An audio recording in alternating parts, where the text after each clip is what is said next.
Oke,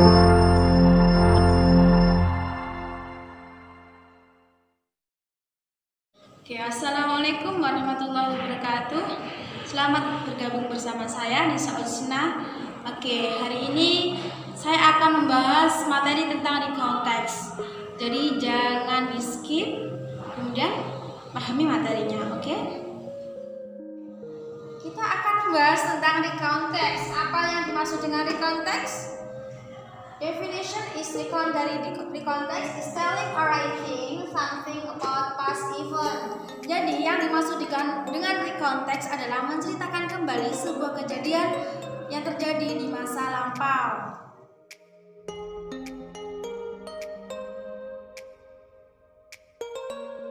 Kedua kita membahas tentang types dari recontext. Yang number one is personal recount. Apa sih personal recount itu? Yaitu menceritakan kembali, menceritakan tentang pengalaman si penulis. Misal, saya kemarin itu menulis kejadian saya kemarin. Yaitu misal function in Bali. Saya kemarin itu berjalan-jalan ke Bali. Terus saya mengunjungi juga to the zoo. Saya berjalan-jalan ke kebun binatang. Number two is factual recount. Factual recount itu adalah menyajikan sebuah kejadian yang benar-benar terjadi. Misal, tadi pagi saya mendengar ada berita train accident, ada kecelakaan kereta api. Misal itu benar-benar terjadi. Kemudian yang ketiga yaitu biographical recount. Itu misalnya apa sih biographical recount?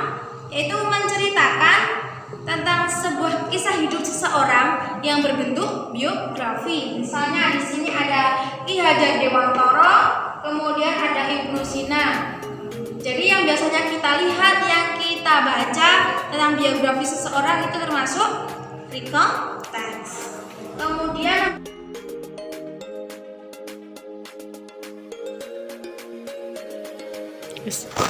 number 4 is imaginative recount. Oke, di sini yang dimaksud dengan imaginative recount adalah menyajikan cerita imajinatif yang benar-benar terjadi, yang telah terjadi. Misal, tadi malam kamu bermimpi, kemudian pagi harinya kamu menceritakan kepada teman sebangkumu. Jadi itu yang dimaksud contohnya imajinatif dari teks.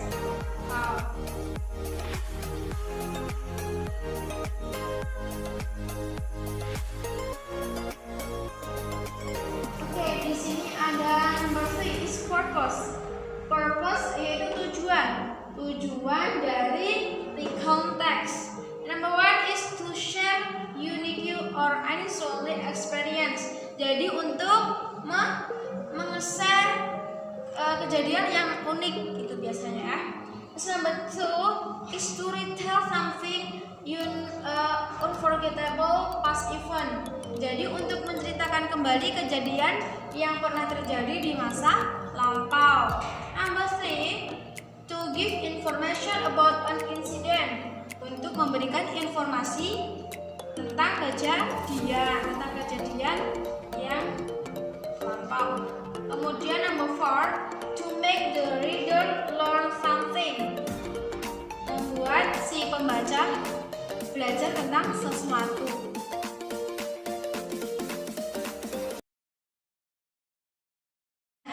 Number 5 is language features. Yaitu kalau dalam bahasa Indonesia itu adalah unsur bahasa. Nah, dalam cerita kita juga menggunakan unsur bahasa. Yang pertama kita menggunakan simple past tense.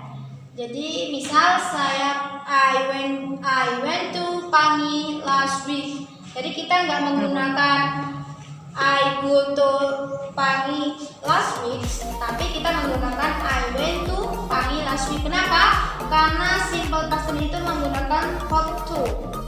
Nah, when di sini adalah verb to bentuk kedua dari go, bentuk kedua dari go. Kemudian yang kedua adalah adverb of time. Jadi kita menggunakan misal last week, 2 years ago, 5 months ago. Jadi kita menggunakan kata sifat dari waktu. Last week, 2 years ago, 2 tahun yang lalu, 5 months ago, 5 bulan yang lalu. Kemudian yang ketiga adalah action verb. Nah, di sini kita menggunakan kata kerja.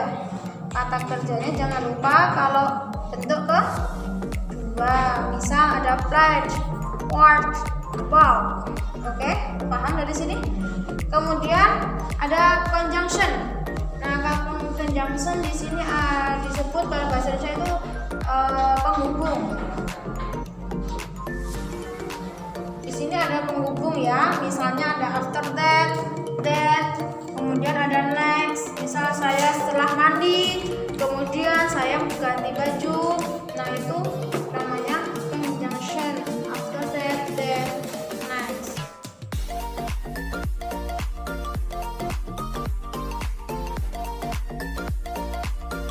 Okay, number 4 is generic structure. Jadi generic structure dari recount text itu kita bagi menjadi 3 ya. Yang pertama adalah orientation. Apa sih orientation? Orientation di sini adalah pengenalan informasi tentang siapa, di mana, kapan peristiwa itu terjadi. Misal di sini ada contoh. Last week, Shinta and her friends spent their holiday in Pangi Beach. Jadi contohnya minggu kemarin Shinta dan teman-temannya menghabiskan liburan mereka di Pangi Beach, di pantai Pangi. Kemudian kapan peristiwa itu terjadi? Peristiwa itu terjadi pada last week, minggu kemarin. Kemudian siapa yang melaksanakannya? Tokohnya siapa? Shinta and her friends. Kemudian kapan peristiwa itu terjadi? Last week ya, yang kemarin ya. Terus di mana peristiwa itu terjadi? In Pangi Beach.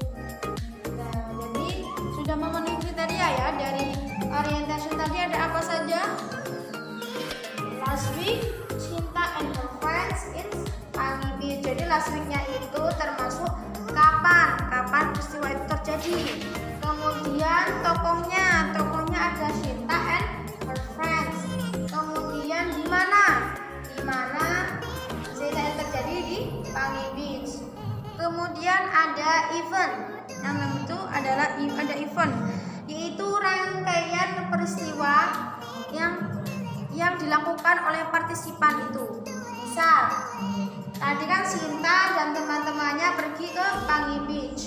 Kemudian di sana ngapain saja? Nah, itu termasuk berada di eventnya. Misal sudah sampai sana mereka makan siang bersama. Kemudian mereka ganti baju. Habis itu mereka bermain ombak, terus bermain pasiran. Itu rangkaian runtutan ceritanya itu berada di eventnya. Kemudian yang ketiga ada reorientation, yaitu kesan atau rangkuman dari cerita tersebut. Misal setelah Shinta dan teman-temannya itu tadi menghabiskan liburannya ke Pangi Beach, mereka kesimpulannya apa? They were very happy. Misal mereka sangat senang sekali